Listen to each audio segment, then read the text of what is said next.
कि उसके बाद में क्या रहे, इतने ज्यादा परिपक्व हो जाएं, फिर उसके बाद में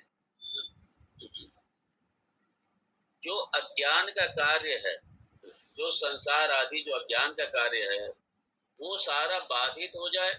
और बाधित होने के बाद में फिर ये जो हमारी जो देहाशक्ति है, देहाशक्ति, ये विपरीत भावना हमारी चली जाए, ये चली जाए, और साक्षी भाव से पूरी तरीके से, साक्षी भाव से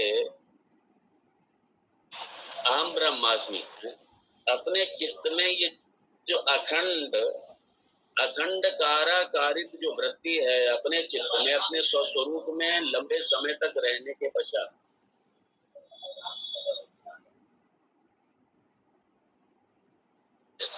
में फिर क्या है, ब्रह्म अज्ञान का तो नाश हो गया,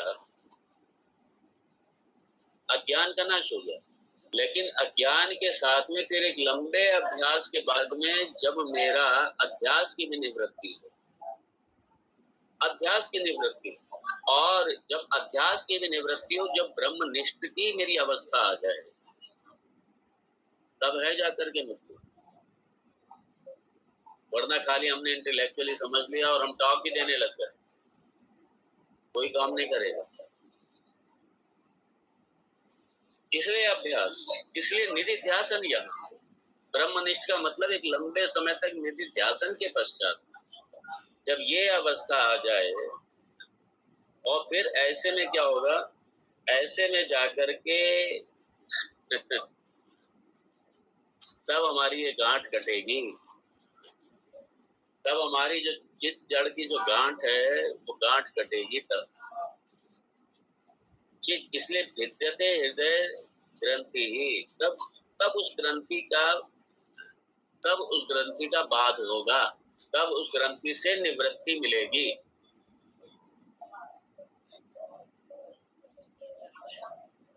और कर्तृत्व भोक्तृत्व बुद्धि ये वहां नहीं रहेगी। कर्तृत्व भोक्तृत्व बुद्धि वहां पे पूरी तरीके से नहीं रहेगी। क्यों नहीं रहेगी? क्योंकि अब मैं करता ही नहीं हूँ और मैं भोगता भी नहीं, इसलिए लंबे अभ्यास के बाद में इस तरफ वृत्ति जाएगी ही नहीं। इस तरफ साक्षी भाव में रहने का जब अभ्यास हो जाएगा, उसके बाद में फिर जगत में और देह में वृत्ति ही नहीं जाएगी। जब ये स्थिति आ जाए, अर्थात अपने स्वस्वरूप में पूरी तरीके अवस्थित हो जाए, उस ब्रह्म में पूरी तरीके अवस्थित हो जाए, ये द्वैत मिट जाए, ये सारा प्रपंच द्वैतवत दिखाई दे रहा है, घास रहा है सारा द्वैत, लेकिन दृष्टि किस पे रहे? उस अद्वैत तत्व पे दृष्टि रहे, उस ब्रह्म तत्व पे दृष्टि रहे, उस अधिष्ठान तत्व पे दृष्टि रहे, और उस दृष्टि से व्यवहार करें। जब ये स्थिति हो जाए तब जाकर के, जब ये स्थिति हो जाती है तब जाकर के कहीं मुक्ति मोक्ष की स्थिति आती है। इसलिए भृत्यते हृदय ग्रंथि ही छिद्यन्ते सर्व संशयः, तब सारे कर्मों का बात होता है। तो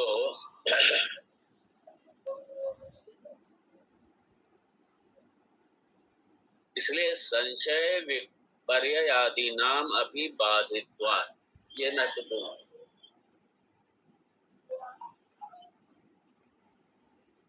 मतलब मैं सच्चिदानंद ब्रह्म हूँ, इसमें लेश मात्र भी संशय नहीं रहना चाहिए, जरा सा भी संशय नहीं रहना। और अगर मैंने ये जान लिया लेकिन संशय भी बना हुआ है,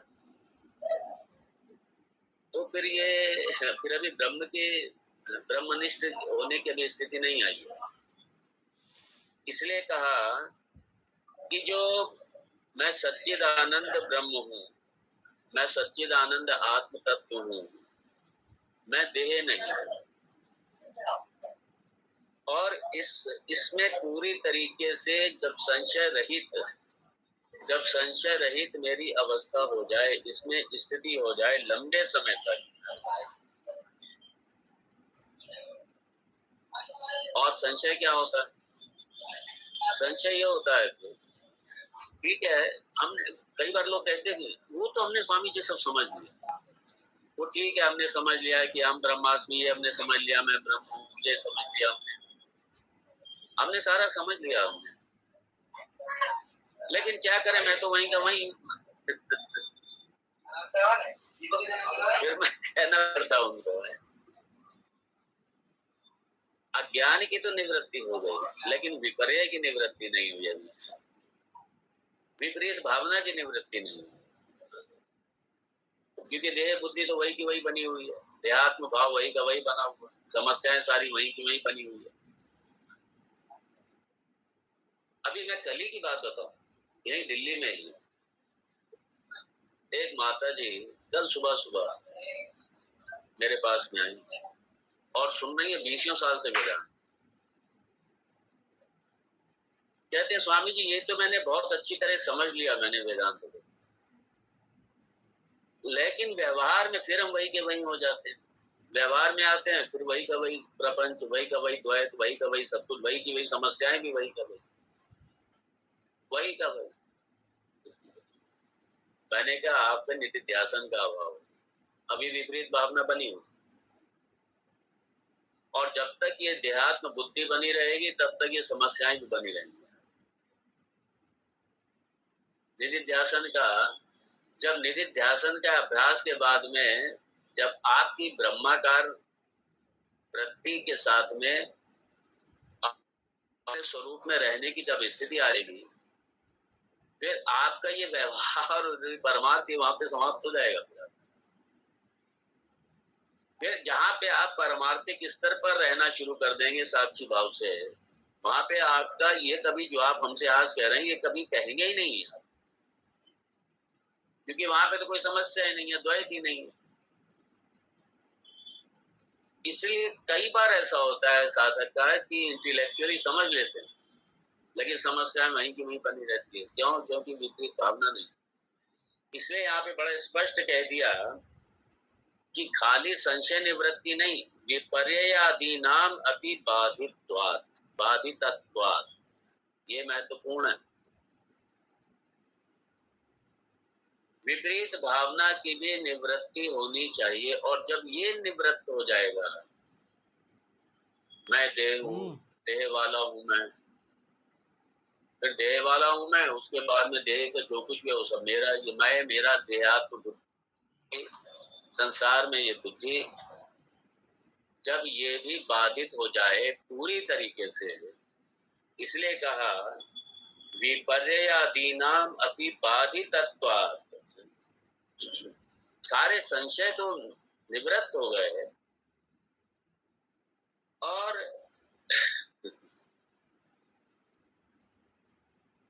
देह आत्म के अतिरिक्त जो देहादि पदार्थ हैं, जगत पदार्थ है, देहादि पदार्थ है, इसमें आत्म बुद्धि का पूरी तरीके से नाश हो जाए, मर्दन हो जाए, अर्थात अपने स्वरूप की अवस्थिति ऐसी हो जाए कि संसार में रहते हुए भी संसार नजर ना आए, देह में रहते हुए भी देह नजर ना आए। मतलब क्या? संग वर्जिता,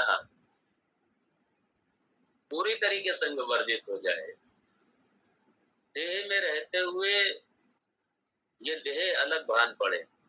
जैसे आप कार में बैठ के जाते हैं कहीं पे, आपको बड़ा स्पष्ट रहता है कि कार अलग है, मैं अलग हूँ, मैं कार में बैठ, ये देह भी आपकी कार है। ज्ञान के बाद में ये स्थिति आनी चाहिए, ये देह कार है, इस कार में बैठ के मैं जा रहा हूँ, बस ये कार है। और यदि कार में अपनी जो कार होती है, जब कार में कोई खराबी होती है, हम वर्कशॉप ले जाते हैं, ऐसे ही ठीक है, देह की में कहीं कोई खराबी का अनुभव हो, खराबी मालूम पड़े, ले जाओ वर्कशॉप, इसका हॉस्पिटल वर्कशॉप है और डॉक्टर इसके मैकेनिक है। तो जैसे आप कार की मरम्मत कराते हैं वैसे आप इसकी भी मरम्मत कराओगे। ये इस तरीके का साक्षी भाव होना चाहिए। देह के प्रति भी वही भाव आना चाहिए जैसे आप कार के प्रति आपका भाव होता है, जैसे आपका आपके मकान के प्रति भाव।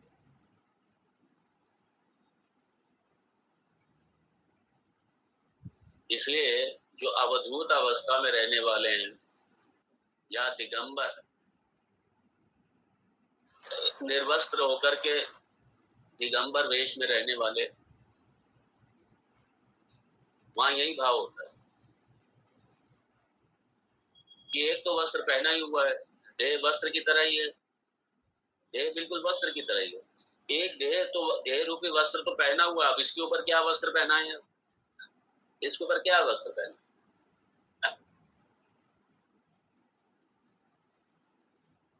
इसलिए जब संन्यास दीक्षा होती है ना तो दिगंबर होना पड़ता है। दिगंबर होता है और उस समय गुरु ही वस्त्र देते हैं, नहीं अभी लोक कल्याण के लिए, क्योंकि अभी लोक कल्याण करना है, इस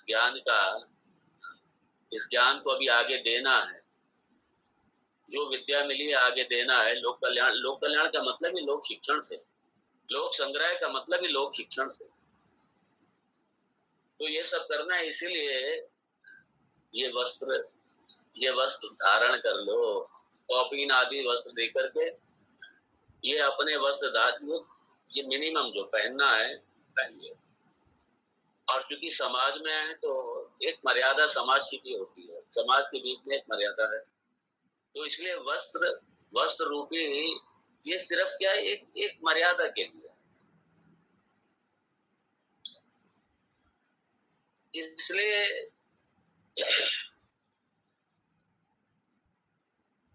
आदि में जो अहम भाव था, मम भाव था, ये पूरी तरीके निवृत्त हो जाए, इसलिए। और ये होगा निधिध्यासन से। अपने स्वरूप में बैठने का अभ्यास कीजिए। एक देह को बिल्कुल एक जगत के पदार्थ की तरह अपने देह को देखिए, अपने मन को देखिए, अपने बुद्धि को देखिए, अपने सारे विचारों को देखिए, अपनी सारी अवस्थाओं को देखिए, अपने सुख की अवस्था को देखिए, अपने दुख की अवस्था को देखिए, सब देखिए और सब पता चला आप उससे बिल्कुल असंग है। ये अवस्थाएं आ रही हैं जा रही हैं सब, ये मन की अवस्थाएं, बुद्धि की अवस्थाएं, ये भावनाएं सारी, ये शरीर की अवस्थाएं, ये सब आ रही हैं जा रही हैं और आप बिल्कुल पृथक इससे आप देखिए अपने। ये विपरीत भावना बिल्कुल नष्ट हो जाए, चली जाएगी। और जब व्यवहार करें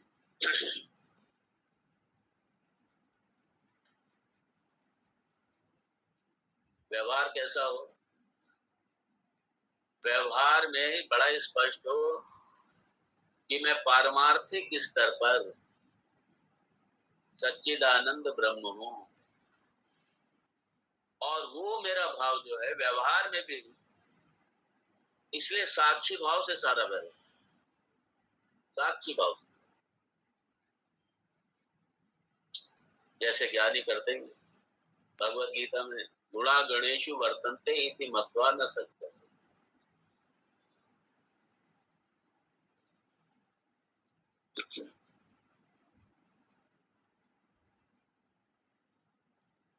और टीका में ब्रह्मनिष्ठ का मतलब अखिल बंध रहित,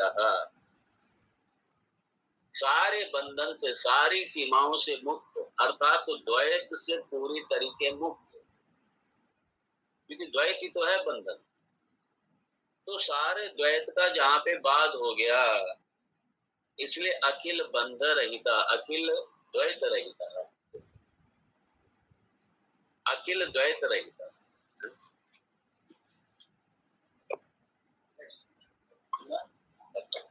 अखिल द्वैत रहिता। तो यहाँ इसलिए है अखिल द्वैत रहिता, सारे द्वैतों का मर्दन हो गया।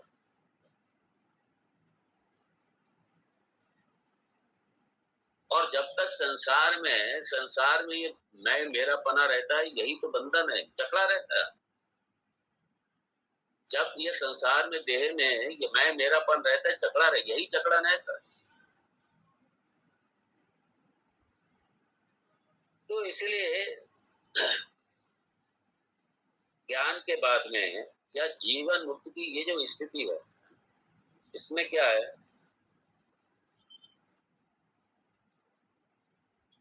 कि इहलोक और परलोक, ये जो दिखाई दे रहा है ये लोग और परलोक, जो भी जितने भी लोग, सारे लोगों का क्या हो गया, बाद हो गया, अर्थात दृश्य है सारा, सारा दृश्य है, सारा नश्वर है, सारा आने जाने, और उसमें जो मैं रूपी आत्म तत्व रूपी जो ब्रह्म रूपी जो सारे जगत का अधिष्ठान है, वो कहीं आने जाने वाला नहीं है। इसलिए इस मेरे आत्म तत्व पर, ये मेरे आत्म तत्व रूपी सच्चित आनंद अधिष्ठान पर सारे का सारा जगत कल्पित है, सारा जगत कल्पित, इसलिए है ही नहीं सारा। और जब जगत ही नहीं है तो ये जो देह है, ये देह भी कल्पित है, सारा कल्पित है, सब कुछ कल्पित है। ठीक है, ये देह मिली भगवत कृपा से मिली और इसी मुक्ति के लिए मिली, क्योंकि मानव जन्म में ही ये संभव है, मानव जन्म में ही आपको ये आप अपना कल्याण कर रहे हैं, ज्ञान प्राप्ति लेकर के, ज्ञान सीख करके, अपने स्वरूप को जान करके, ब्रह्म प्राप्त कर, इसी मानव देह में हो रहा है ये संभव, बाकी तो और कहीं है ही नहीं। इसलिए देह के प्रति भी कोई नफरत नहीं करनी, और देह चूंकि एक साधन है, इसलिए देह के प्रति कृतज्ञता ज्ञापित होनी चाहिए। ये देह के प्रति कृतज्ञ होना चाहिए कि इस देह को धारण करके ही हम ये ज्ञान सीख पा रहे हैं, ये सत्संग कर पा रहे हैं। इसलिए देह के प्रति जो धर्म है, ठीक है, जब तक ये साधन है, जैसे मेरी कार बिल्कुल अच्छी से होनी चाहिए, ऐसी देह भी मेरी ठीक ठाक रहे, भोग के लिए नहीं, ईश्वर प्राप्ति के लिए, ब्रह्म प्राप्ति के लिए, यही देह का मकसद, यही देह का उद्देश्य यही है, और देह का दूसरा कोई हेतु नहीं। इसलिए ब्रह्म सूत्र भाष्य में भगवान शंकराचार्य बड़ा स्पष्ट करते हैं इसको, देह का दूसरा हेतु नहीं है कोई, देह का हेतु सिर्फ यही, और देह का ही सिर्फ हेतु नहीं, जगत का भी हेतु यही है, कि जगत का भी हेतु यही है, क्योंकि इसी जगत के माध्यम से, इसी कार्य के माध्यम से अब कारण ब्रह्म तक पहुंचेंगे, इसी देह के माध्यम से, इसी असत देह के माध्यम से सत देह तक पहुंचेंगे, असत जगत कारण के माध्यम से ही हम सत कारण तक पहुंचेंगे। इसलिए माध्यम है, ये साधन है। और जब ये बिल्कुल स्पष्टता आ जाए, अहम ब्रह्मास्मि, अब मेरे अलावा कुछ है ही नहीं, सबका बाद हो जाए,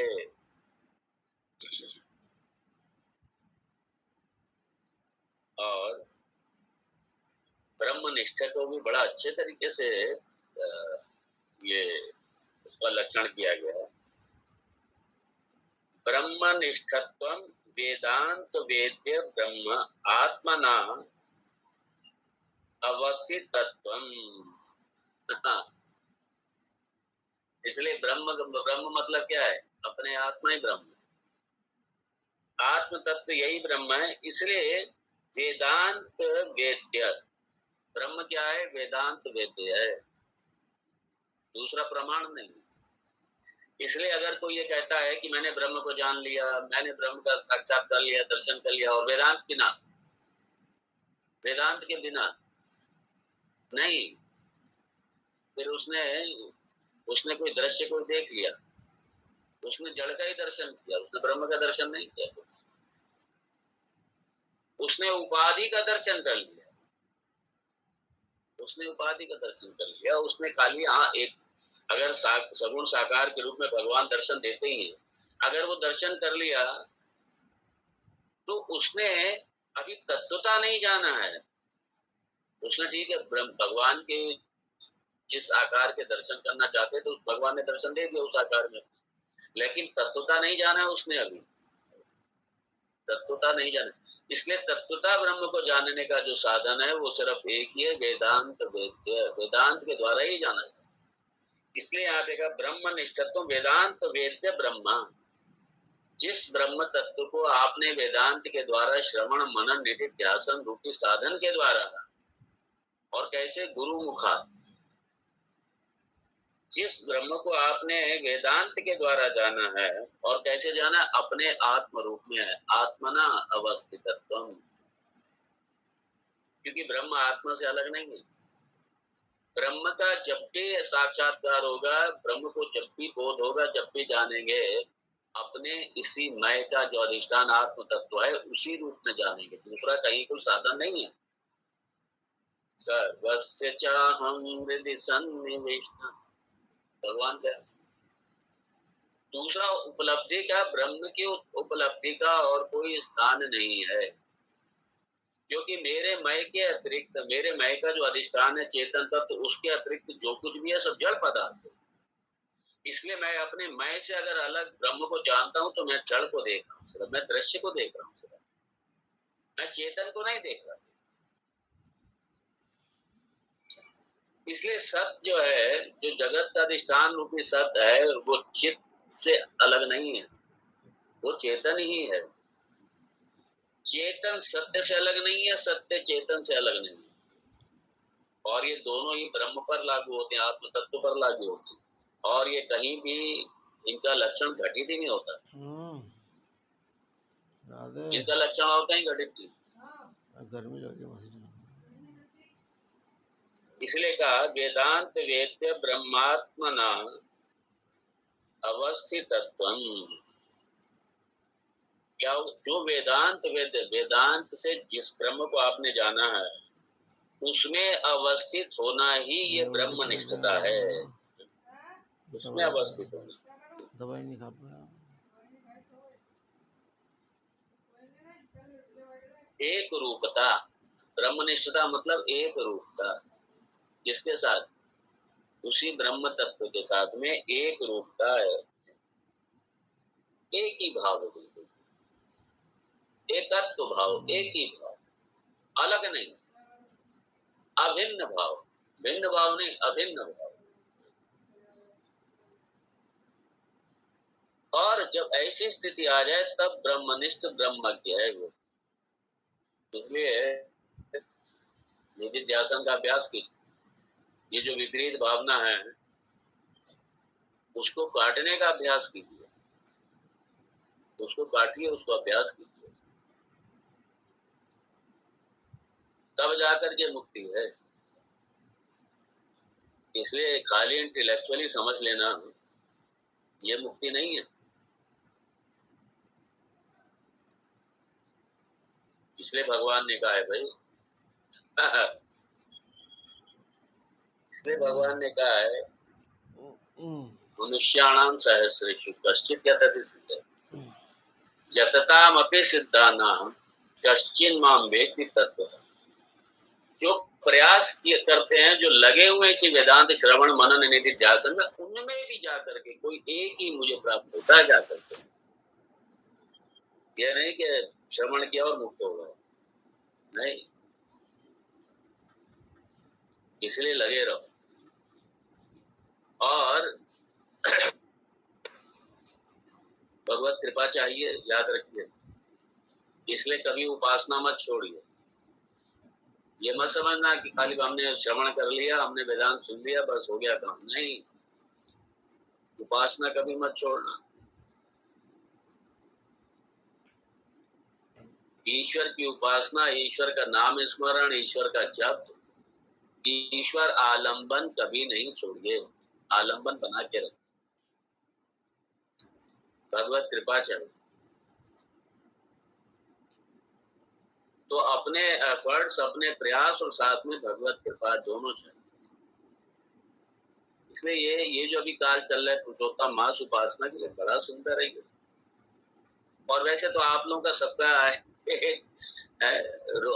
हर दिन पुरुषोत्तम मास का दिन है, क्योंकि जीवन में दूसरा लक्ष्य नहीं है ना, उस ब्रह्म के अतिरिक्त दूसरा कोई लक्ष्य नहीं है, इसलिए हर दिन पुरुषोत्तम मास है। इसलिए साधु के लिए सारे दिन सभी पुरुषोत्तम मास, लेकिन फिर भी ये जो ये दिन होते हैं इस तरीके के, इसमें साधना और साधना की तीव्रता से सिद्धि पाने में तीव्रता भी बढ़ती है, सिद्धि आसान हो जाती है। इसलिए कुछ विशेष दिन जो भी होते हैं, उन विशेष दिनों में साधना का अधिक फल होता है, सिद्धि जल्दी मिलती है।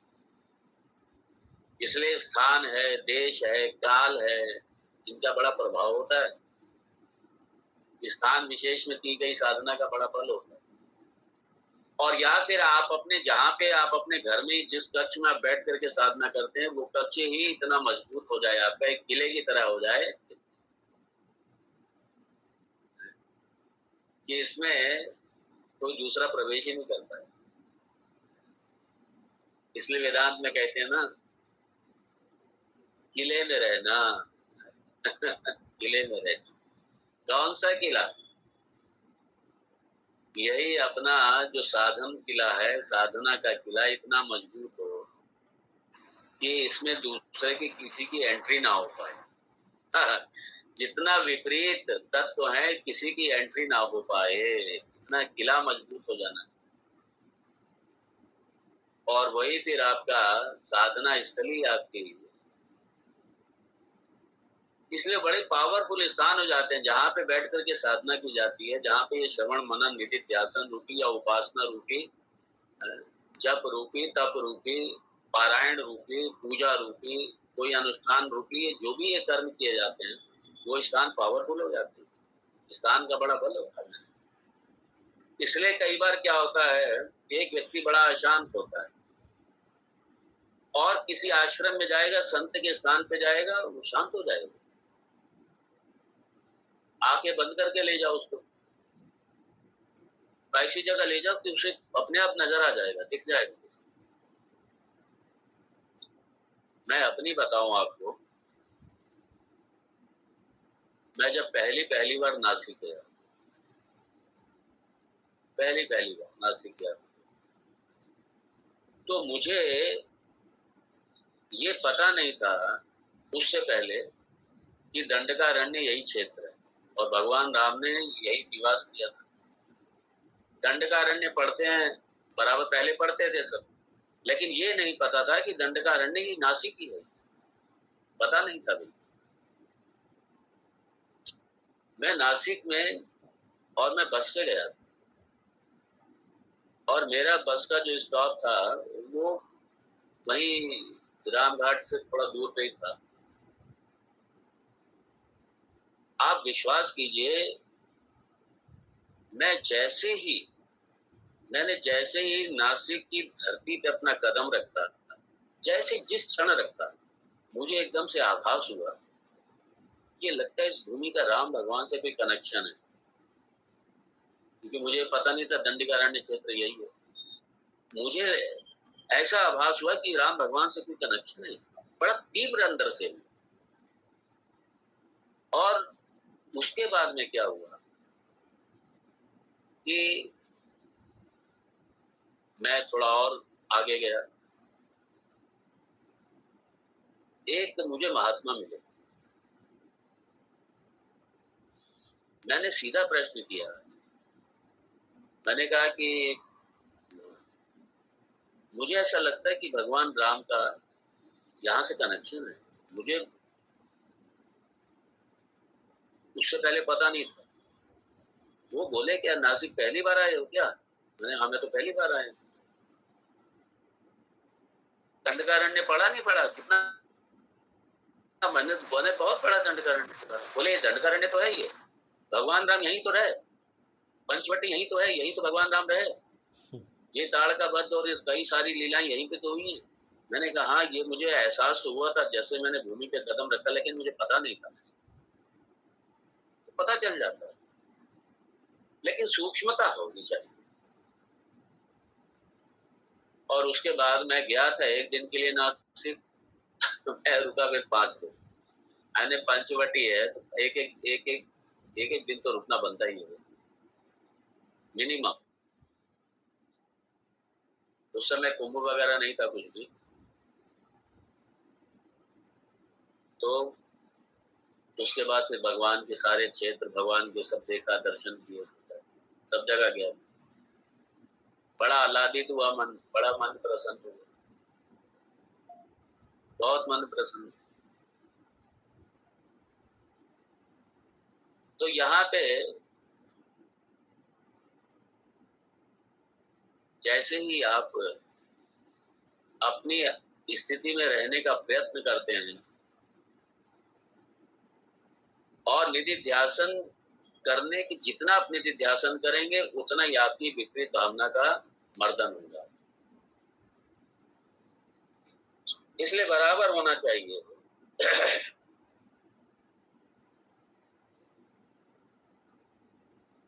तो सारे क्या हो गए, सारे बंधन कट गए, संग कटा बंधन कट गए, ये विपरीत भावना।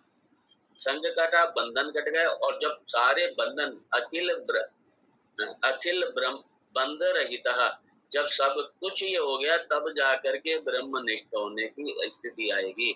और जब ब्रह्मनिष्ठ होने की स्थिति आए तभी समझ लीजिए मुक्त हुए हैं आप, वरना मुक्त नहीं है। तस्मिन् दृष्टे परावरे, तस्मिन् दृष्टे परा, ये ब्रह्म का परावर, ये ब्रह्म का ही विषय। परावर ये कार्य कारण भी ले सकते हैं इसको। पर मतलब सारे जगत का अधिष्ठान, सारे जगत का मूल। अवर मतलब ये सारा जगत, ये सारा द्वैत प्रपंच। तो तस्मिन् दृष्टे परावरे, तो ये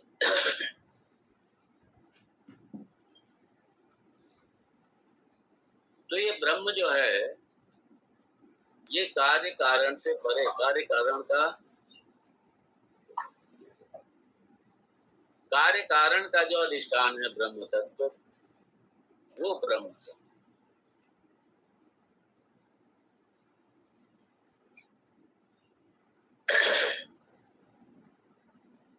और इसमें क्या हुआ, जब आप कारण को जान लेते हैं तो फिर क्या रहता है, फिर कार्य का क्या है, वो अभाव भी हो जाता है, कार्य का अभाव हो जाता है। इसलिए यहाँ पे जो भगवत नासतो विद्यते भावः नाभावो विद्यते सतः उभयोरपि दृष्टोऽन्तः, ये तत्वदर्शी भी है। हाँ, ये तत्वदर्शी, ये ब्रह्मदर्शी तत्वदर्शी, उसका यहाँ भगवान वो श्लोक यहाँ पे लागू होता है, तस्मिन् दृष्टे परावरे।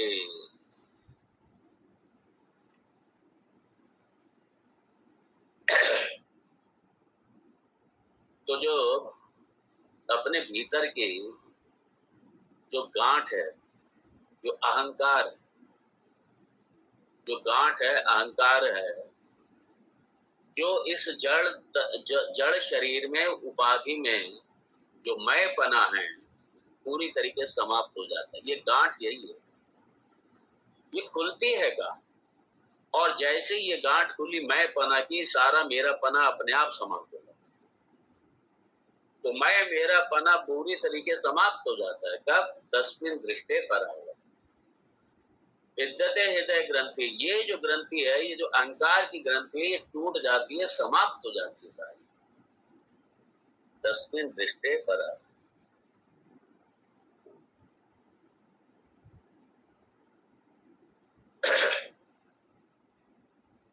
अब यहाँ ये स्पष्ट किया है कि जो ब्रह्म दर्शन, ब्रह्म साक्षात्कार या ब्रह्म बोध जिन्हें हो गया, ब्रह्म ज्ञान जिनको हो गया, तो संशय विपर्य ये सब नष्ट हो जाते हैं। और फिर क्या हो जाता है, सारे कर्मों का लय हो जाता है, सारे कर्म बाद हो जाते हैं। हाँ, प्रारब्ध का बाध नहीं होता ज्ञान होने पर। प्रारब्ध जब तक है तब तक ये शरीर चलेगा, और जहां प्रारब्ध खत्म हुए तो शरीर छूट जाएगा।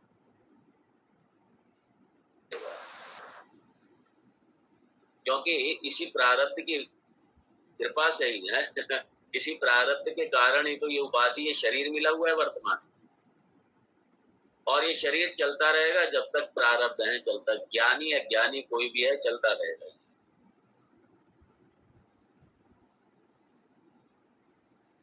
और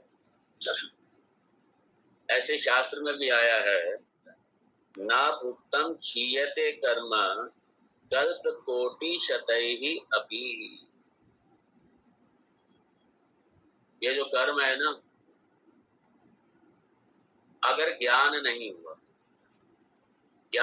हुआ तो ये कर्म जो है करोड़ों जन्म तक ये अपने आप समाप्त नहीं होंगे, ये भोग के ही समाप्त। तो संचित ज्ञान से कटेंगे जाकर। इसलिए ज्ञान जब तक नहीं है तब तक संसार की निवृत्ति नहीं होगी। इसलिए ज्ञानात एव तु कैवल्यम। और अगर ये ज्ञान नहीं है, ये आवागमन लगा रहेगा, लगा रहेगा, लगा रहेगा। नहीं, वैकुंठ जाने में तो उसके बाद में तो छूट जाता है। नहीं छूटता भाई, वैकुंठ से घूम के आओ। क्षीणे पुण्य मर्त्य लोकम विशंति, फिर घूम करके आओ। इसलिए अभुक्तम क्षीयते कर्म न कल्प कोटि शतई अपि। हजारों कल्प कोटि, करोड़ों करोड़ों जन्मों में भी, करोड़ों वर्षों में भी ये कर्म समाप्त होने वाले नहीं है। अवश्यमेव भोक्तव्यम कृतम कर्म शुभाशुभम। तो चाहे शुभ कर्म है या अशुभ कर्म है, ये भोग के ही समाप्त होंगे। क्योंकि जो प्रारब्ध है, प्रारब्ध को तो भोगना ही पड़ेगा। प्रारब्ध बिना भोग के नहीं हो। मैंने कहा ना, क्या है, ज्ञानी अज्ञानी की दृष्टि में फर्क हो जाता है। ज्ञानी कभी नहीं कहता कि मैं भोग रहा हूँ। ज्ञानी कहेगा ठीक है, शरीर है भाई, इसका अपना धर्म है, भोग रहा है, ये बात खत्म। और अज्ञानी मैं भोग रहा हूँ, क्योंकि कर्तापना बना हुआ, मैं भोग रहा हूँ, मैं भोग रहा हूँ। मैंने किया, आपने किया तो भोग हो।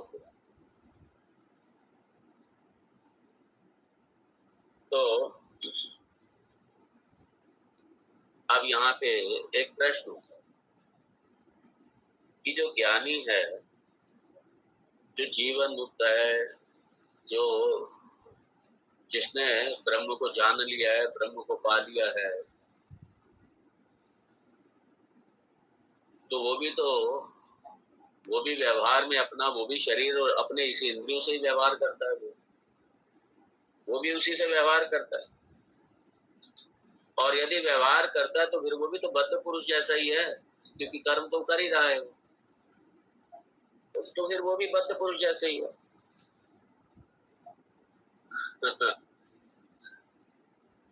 तो आखिर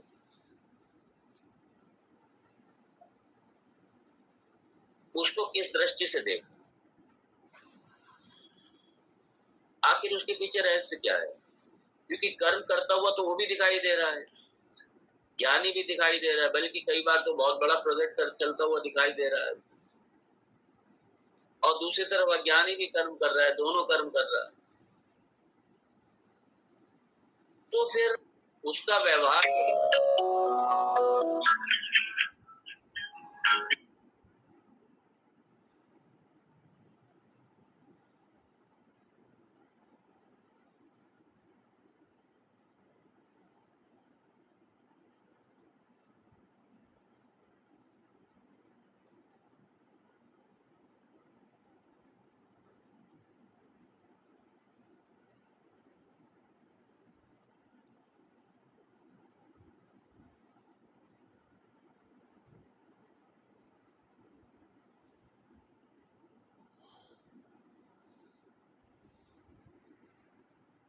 यहाँ से कितने बजे देखना?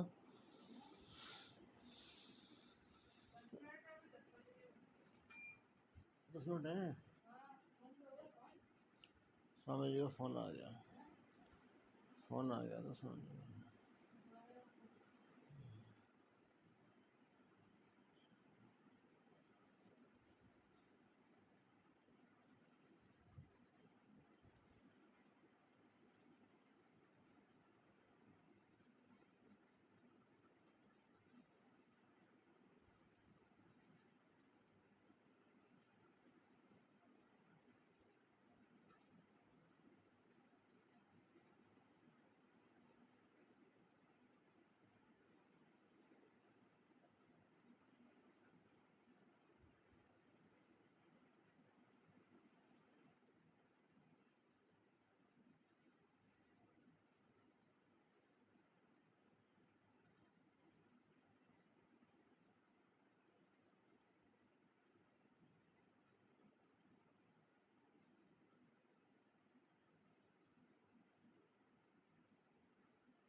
10 मिनट है।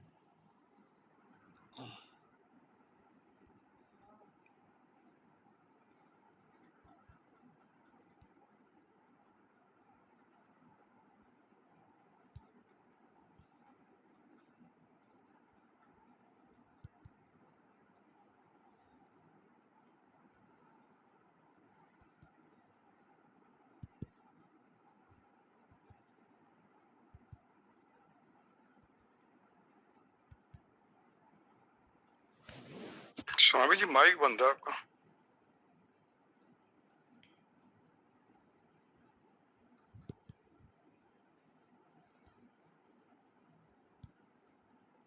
माइक हाँ माइक बंद है महाराज जी, हरिओम।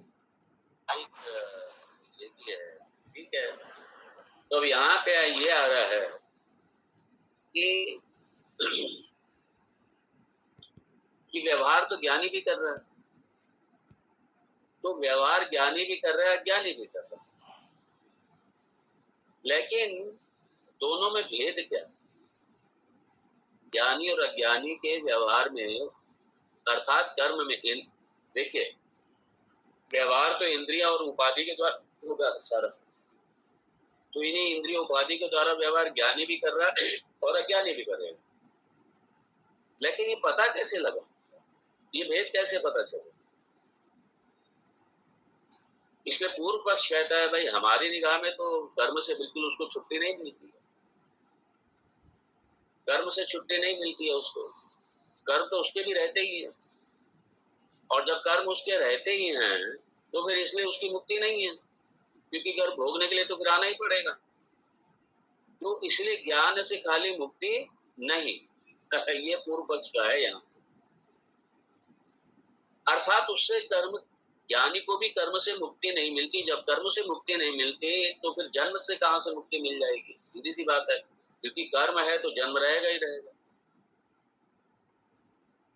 जब कर्म है तो जन्म रहेगा रहेगा, जन्म रहेगा तो आना जाना भी लगा रहेगा, फिर उसका जन्म है तो फिर मृत्यु भी है, फिर मृत्यु भी है तो जन्म भी है, फिर ये तो चक्कर उसका उसका भी खत्म नहीं होगा। तो आप ये कैसे कह सकते हैं कि उसके कर्म नहीं रहते? ये है पूर्व पक्ष। अब यहाँ पे शास्त्रकार बड़ा सुंदर तरीके से यहाँ पे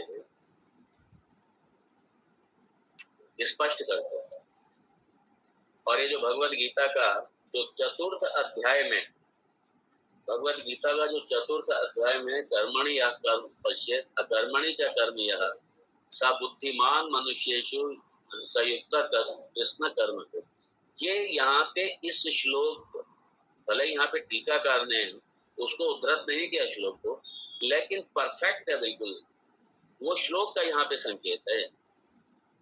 हालांकि टीकाकार ने उसको उद्धृत नहीं किया और शास्त्रकार ने भी उद्धृत नहीं किया, लेकिन परफेक्ट है बिल्कुल यहाँ। वो उस पूर्व पक्ष का सबसे बड़ा वो श्लोक उत्तर है, और उसी पूर्व पक्ष के उत्तर में ही यहाँ पे ये सारा मंत्र है। और वो जो भगवत गीता का जो चौथे अध्याय का श्लोक है वो यहाँ पे पूरी तरीके से, और यदि वो चौथे अध्याय का वो जो श्लोक है अगर वो समझ लें तो बड़ी स्पष्ट हो जाती है ज्ञानी की स्थिति। ज्ञानी ज्ञानी का भेद बड़ा स्पष्ट हो जाता है, कर्म करते हुए भी ज्ञानी किस तरीके से है, और कर्म कैसे उसको नहीं बांधते, अज्ञानी को कैसे बांधते हैं, और ज्ञानी को क्यों नहीं बांधते कर्म, इसका स्पष्टता यहाँ से इसी मंत्र से। आइए देखिए, अयम तो व्युत्थान समये मांस शोणित मूत्र पुरीशादि भाजनेन शरीरेण आंध्यम आंध्य पटुत्वादि भाजनेन इंद्रियग्रामेण अशनाया पिपासा शोकमोहादि भाजनेन अंतःकरणेन च पूर्व वासनया क्रियमाणानि कर्माणि उच्यमानानि ज्ञान अविरुद्ध आरब्ध फलानि च पश्यन्नपि बाधित्वात् परमार्थतः न पश्यति। यथा इंद्रजालम इदम इति ज्ञानवान तत् इंद्रजालम पश्यन्नपि परमार्थम इदम इति न पश्यति सचक्षुः अचक्षुः इव सकर्ण अकर्ण इव इत्यादि श्रुतेः उक्तं च सुषुप्तवत् जागृति यो न पश्यति स्वयं च पश्यन्नपि च अतः तथा न कुर्वन्नपि निष्क्रियश्च यः स आत्मवित् सः आत्मवित् न अन्य इति इह निश्चयः इति। ये मुझे लगता है इसकी व्याख्या कल ही करें, बड़ा अच्छा ये है।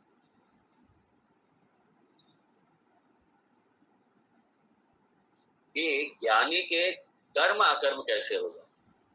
आप उन्हें कर्म करता हुआ देखने पर भी वो नहीं कर रहा कुछ, उसके अकर्म कैसे हो जाते, और अज्ञानी के कर्म कर्म क्यों रहते हैं, वो अकर्म क्यों नहीं हो जाते।